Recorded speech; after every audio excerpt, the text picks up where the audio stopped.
नमस्कार भाऊसाहेब, काय नाव आपलं? सखाराम रतन पाटील. काय रोग होतो तुमच्या कपाशीवर? कपाशीवर मावा, तुरी, फुलकिडे, सेंचुरी नावाचं औषध घेतलं. काय नावाचं औषध घेतलं? सेंचुरी नावाचं. कोणत्या दुकानावरनं घेतलं? अग्रवाल कृषी केंद्रावर. कुठे आलं हे दुकान? पाचकंदील जवळ, पंजाब हॉटेल समोर. शेरे पंजाब जवळ समोर. काय नाव सांगितलं औषधाचं? सेंचुरी. काय रिझल्ट आला मग? 100% रिझल्ट आला. काय काय रोगराई होती झाडावरती? मावा, तुकडे, फुलकिडं, पानं वाकडे झाले होते. आता तर पानं टाईट होऊन गेली का मारल्यानंतर?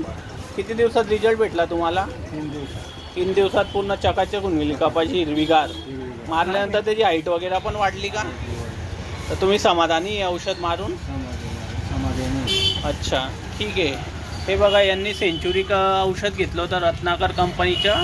यांची कपाई एकदम टवटवीत होऊन गेली, 1 नंबर होऊन गेली. तरी शेतकरी बांधवांना माझी विनंती का त्यांनी हे औषध मारून पुरेपूर फायदा उचलावा. धन्यवाद.